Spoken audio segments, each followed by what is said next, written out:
Você está sintonizado no Pode Se Defender, o seu ponto de encontro para desvendar os enigmas por trás dos crimes cibernéticos. Eu sou a Maria Novo e estarei conduzindo esta jornada pelas sombras da internet. Vamos explorar juntos o lado obscuro da tecnologia. Oi, Defenders! Sejam bem-vindos ao Pode Se Defender, o podcast onde exploramos histórias reais, estratégias de proteção e os desafios enfrentados no cyberespaço. É com muita honra que eu apresento a vocês os nossos ilustres convidados do segundo episódio, Sofia Novoa e Pedro Bentes. Os dois são advogados civilistas e vieram contribuir conosco oferecendo insights legais, esclarecendo questões jurídicas complexas e guiando a gente sobre como buscar a justiça e proteção diante das ameaças no mundo digital. Doutores, se apresentem, por favor. E aí, pessoal, tudo bem? Meu nome é Pedro Bentes, como a Maria já falou. Eu tenho 24 anos, sou advogado atuante majoritariamente na área civil, de família também, e estou terminando duas especializações, uma em direito médico, outra em direito imobiliário. Além disso, eu tenho um escritório em sociedade com a Sofia, que está aqui do meu lado hoje, mas eu também atuo na Fundação Manaus Esporte, que é a antiga Secretaria de Esporte, ou seja, a área pública, e lá eu sou chefe do setor jurídico de lá. Há mais de um ano, estou quase indo para o segundo ano aí, se Deus quiser. Oi, gente, eu sou a Sofia. Sou advogada, há mais ou menos 4 anos, advogo desde os 22 anos de idade, apaixonada por direito civil, finalizando uma pós-graduação em direito e processo civil. Tenho um escritório em sociedade com o Pedro, tá aqui do meu lado, o Novo e Bentes, e aspirante a advoblogger, mãe de pet, fã da Taylor Swift, e estamos aí vivendo essa jornada na seara do direito. Muito obrigada por estarem aqui, por nos fornecer uma visão geral aí do cenário legal em relação a crimes cibernéticos.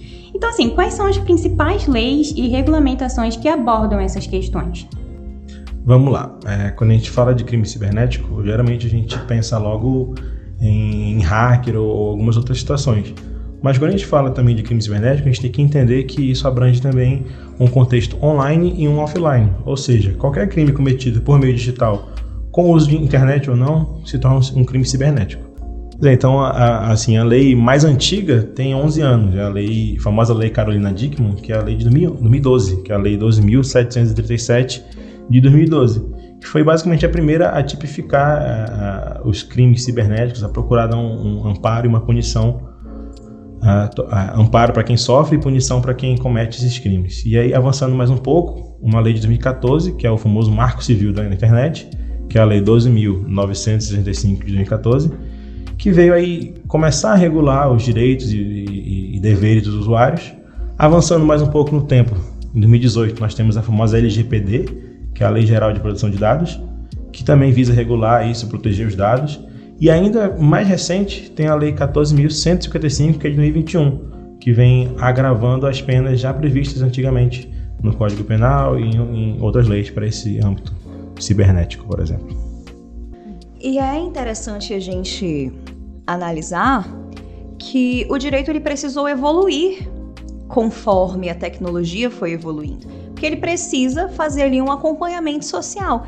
Então foi muito importante para a gente, especialmente a lei do Marco Civil da Internet, porque ela mostrou ali que a internet ela não é uma terra sem lei. O direito ele cobre sim, ele alcança sim o universo cibernético. E quais são os desafios jurídicos mais comuns enfrentados por vítimas dos crimes cibernéticos? Existe, assim, alguma lacuna na legislação? A gente sabe que sempre tem. Existe alguma que seja mais atual, assim, que pode ser abordada? Com certeza.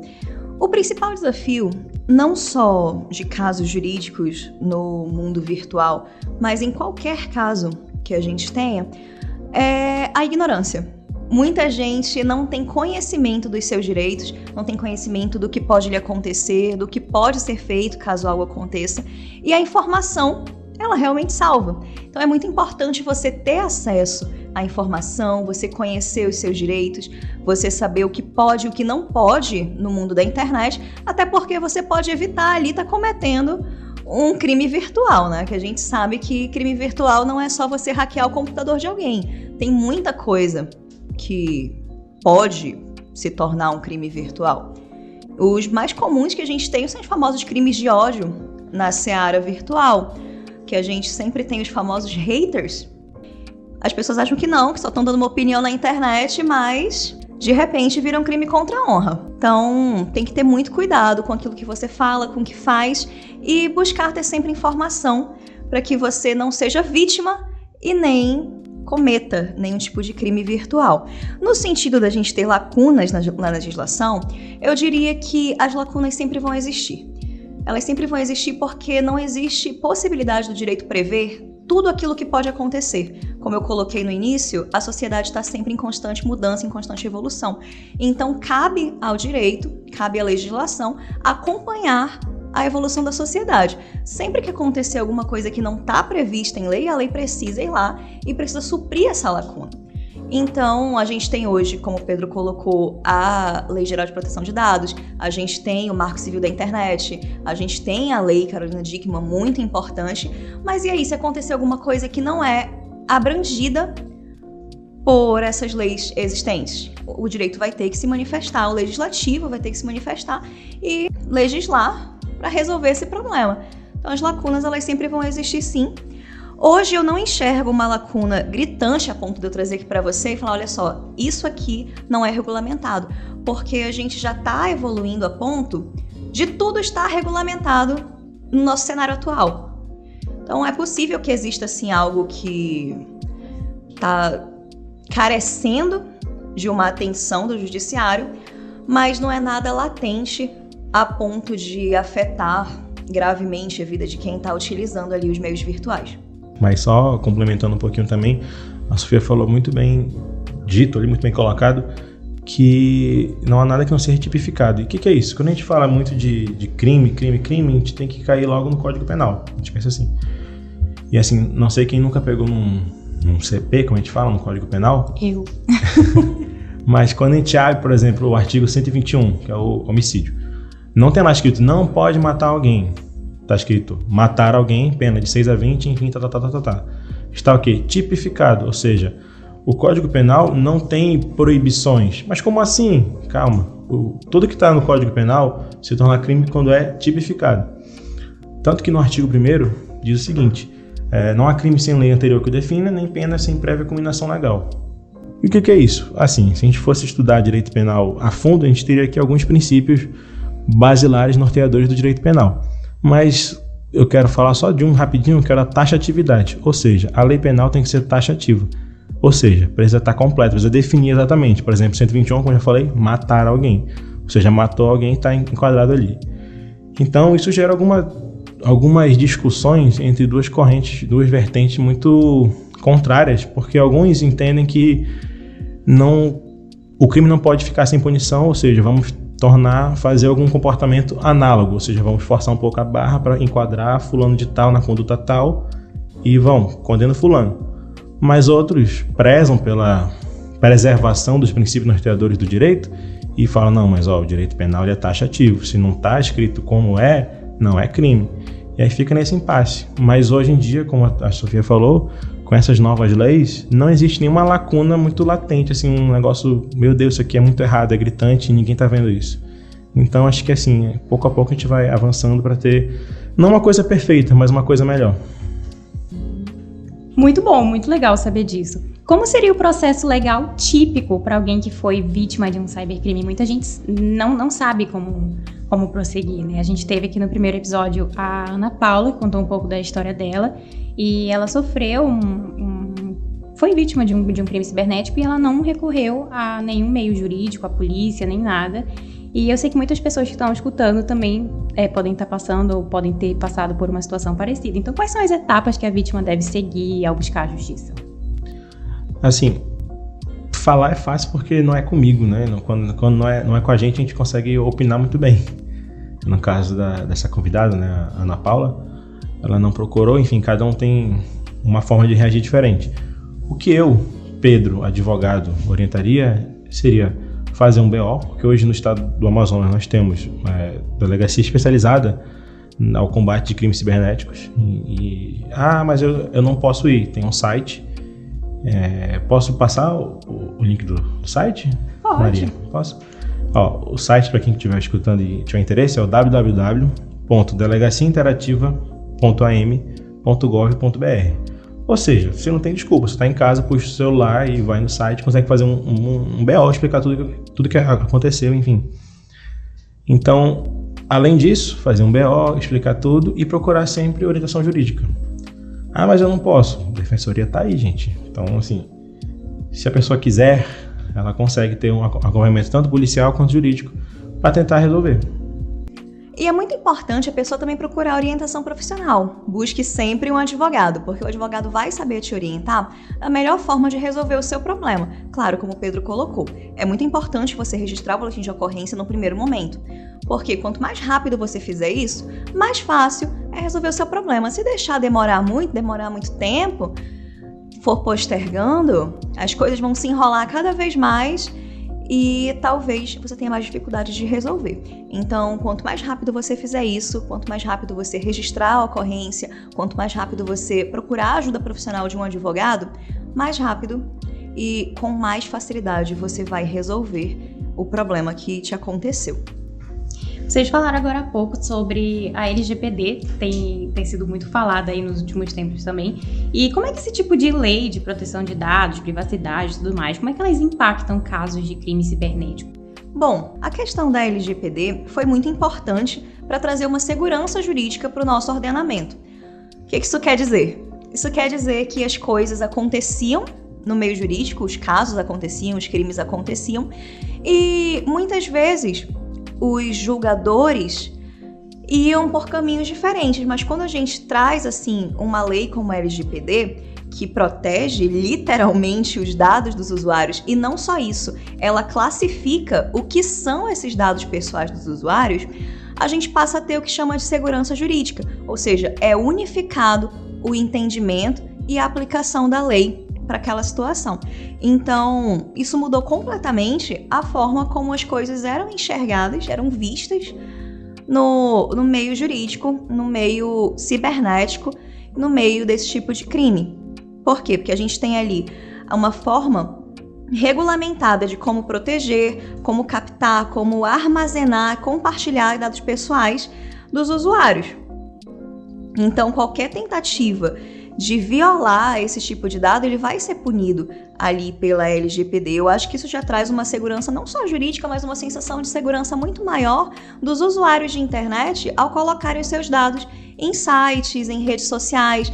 Até porque eu acho muito interessante que a gente sempre, quando vai criar um perfil em algum lugar, tem aqueles termos de usuário, né, termos de uso, e você sempre marca ali embaixo, li e concordo, e você nunca leu e muito menos concordou com o que está escrito ali. Até porque não tem muito o que se fazer, né? Eu vou criar uma conta no A opção é você Instagram. concorda ou você não cria conta. Vou criar uma conta no Instagram, mas não concordei aqui com essa cláusula. Então fique sem sua conta. É exatamente isso. É o que a gente chama de contrato de adesão, né? Mas é importante ressaltar que esses termos de serviço são abraçados também pela Lei Geral de Proteção de Dados. Então, as redes sociais, seja ela de empresa nacional ou internacional, são obrigadas a cumprir o que a LGPD está determinando. Então, isso traz uma segurança, uma sensação muito mais confortável para os usuários. Quais são as melhores práticas legais assim, para proteger informações pessoais online? Se eu disser que tem uma fórmula mágica, um caminho das pedras, uma receita de bolo, eu vou estar mentindo, mas é mais de ter noção mesmo. Por exemplo, na minha família tem um ditado que acho que também já foi ouvido na sua família ou em outras famílias, que não existe almoço grátis. Ou seja, se eu não me inscrevi em nada, como é que eu vou ganhar R$1.000 do nada? Se eu não mandei nada pro meu banco, aí o meu banco vai mande a foto do seu cartão. Se você é do meu banco, você tem acesso ao meu cartão, é tudo meu. Por exemplo, a gente fala muito, a gente pensa muito em só ter fotos vazadas e tudo mais, mas quando a gente faz login, às vezes, em algumas redes públicas desconhecidas, a gente pode acabar vazando dados de banco também. Tem uma prática chamada phishing, que eles usam, eles roubam esses dados e usam para fazer fraude, fazer compra, clonar cartão, deu uma de cebolinha aqui, galera, perdão. Mas fazem compras, tentam clonar o seu cartão. E aí, quando a gente fala também de crime cibernético, recai muito naquele idoso que passou a vida educando você a não confiar em ninguém, a não aceitar doce de estranho, mas que ele acredita que o Facebook vai doar $1 a cada 100 curtidas para curar uma criança com câncer. Então, assim, ou que fulano de tal está envolvido num pacto, numa ordem mundial diferenciada para dominar o mundo. Então, assim, os crimes cibernéticos estão além de vazar nude, seu namorado faz um revenge porn, que é o famoso pornô de vingança, vaza alguma coisa sua por puro prazer de vingança. Não, o crime cibernético também está em compartilhar desinformação, sabendo que é desinformação, gerando mais desinformação. E, enfim, eu acho que o caminho é ter noção mesmo das coisas, perguntar, será que isso aqui é verdade? Parar para pensar, puxa, chegou no meu spam do meu e-mail aqui um link duvidoso que eu ganhei R$100. Mas se eu não me inscrevi, como é que tá me dando R$100? Será que eu sou tão abençoado assim? Então... É tentador, né? É tentador, não vou mentir. Só um complemento, na verdade uma informação interessante, já que o Pedro trouxe pra gente a questão do revenge porn, vale ressaltar que esse tipo de crime, de pornografia de vingança, é o único tipo de postagem que o usuário pode solicitar diretamente da rede social para ser removido, e a rede social é obrigada, o site é obrigado a remover aquele conteúdo.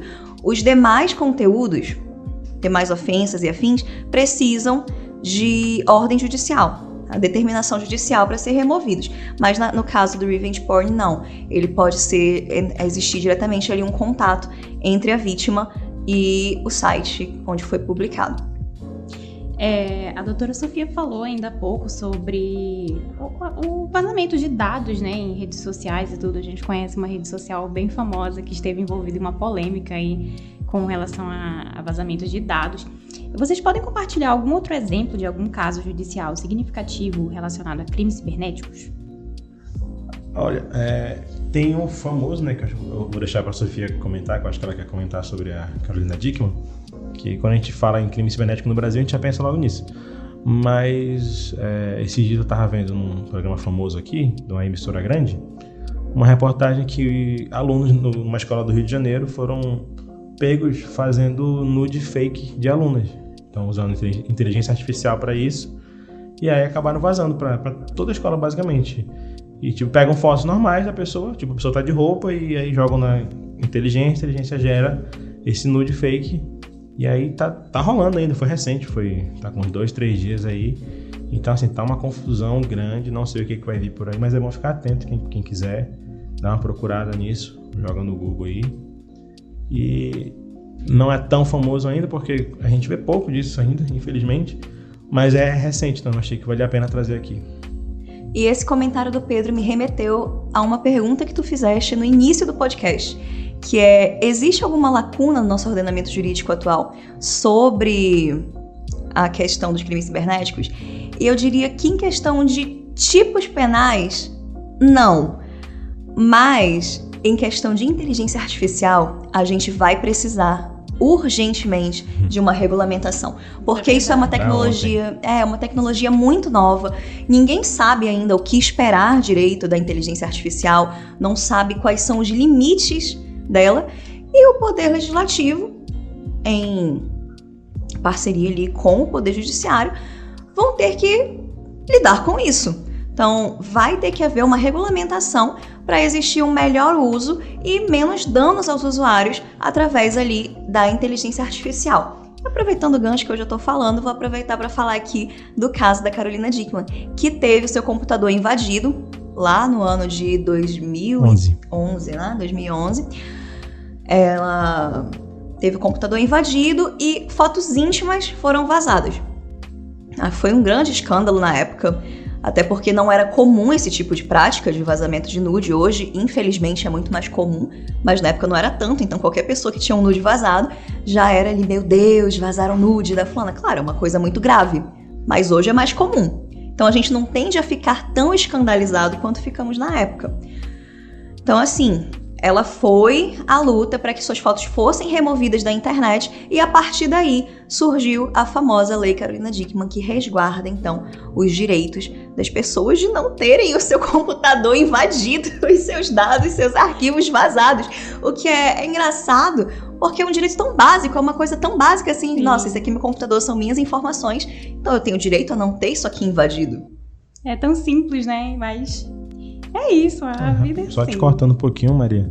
É engraçado que, magicamente, a lei da Carolina Dickmann foi criada rapidinho, assim, nas pressas, porque teve um destaque muito grande na época. Passou em tudo que é programa, tudo que é canal de notícias, tudo. Parou o Brasil, literalmente, porque foi algo novo. Meu Deus, uma famosa teve seus nudes vazados. E assim, como a colaboração entre profissionais jurídicos e especialistas em tecnologia, isso é crucial em casos de crimes cibernéticos? Ah, com certeza. E não só me referindo a advogados nesse aspecto, mas eu trago aqui os julgadores, trago os promotores que vão se envolver no caso, porque essas pessoas não são especialistas em tecnologia. Elas não são especialistas em como funciona um sistema, em como funciona a internet em si, usando expressões bem leigas aqui. Então é muito necessário que tenha o que a gente chama de perito, né? Que é uma pessoa que é especialista naquela situação. É muito importante que ele esteja ali para dar o seu parecer, sua análise, passar todo um ponto de vista técnico para aquilo que aconteceu. Porque senão é muito fácil eu chegar aqui e falar, o Pedro invadiu meu computador. Sim. E aí, como é que o juiz vai saber se ele fez ou não isso? Então é muito importante ter ali a convocação de um perito para fazer essa análise e poder confirmar o que realmente aconteceu e trazer a verdade dos fatos para o caso jurídico. Assim, corroborando com o que a doutora Sofia está falando, eu concordo muito, porque eu sou fruto da educação, então eu valorizo muito o técnico. Como assim eu sou fruto da educação? Meu pai é professor, então se eu não estudasse era porrada. Então, há áreas em que o direito por si só não consegue se valer sozinho. Então, sendo redundante, perdão, mas o direito sozinho não vai conseguir nada. Então, é necessário, sim, TI, pessoal da informática, outras pessoas especializadas propriamente dito nisso, nessa parte mais tecnológica, para que possa auxiliar o judiciário. Porque assim, sendo bem sincero, bem franco, fala-se pouco nisso. Então, quanto menos se fala, menos se estuda, menos se prepara. E quanto menos profissionais preparados nós temos para combater isso, mais bandidos preparados, com mais acesso a coisas novas surgindo, nós temos. Então fica nesse impasse, nessa situação em que a gente já sai derrotado. Derrotado não, a gente sai muito atrás. Então, para a gente alcançar isso aí, para a gente tentar melhorar, a gente precisa investir mais, falar mais sobre isso, trazer isso à luz. Isso é um problema real e vai se tornar cada vez mais real porque a tecnologia vai avançando, querendo ou não. Então, pode ser que eu esteja errado, tudo bem, mas eu acredito muito que vai ficar cada vez mais fácil ter não só nudes vazados, mas informações, sigilo bancário, enfim, outras situações que o direito por si só não vai conseguir. E é preocupante, mas eu acredito que se a gente continuar falando, ficar falando sobre isso, acho que a gente consegue pelo menos mudar um pouquinho. Então vamos lá, a gente vai trabalhar para isso, né? Então esse foi o nosso Pode, né? O segundo episódio do Pode Se Defender, os advogados Sofia e Pedro, tratando da temática do cybercrime dentro do mundo jurídico. Mas não para por aqui não, a gente continua no próximo episódio.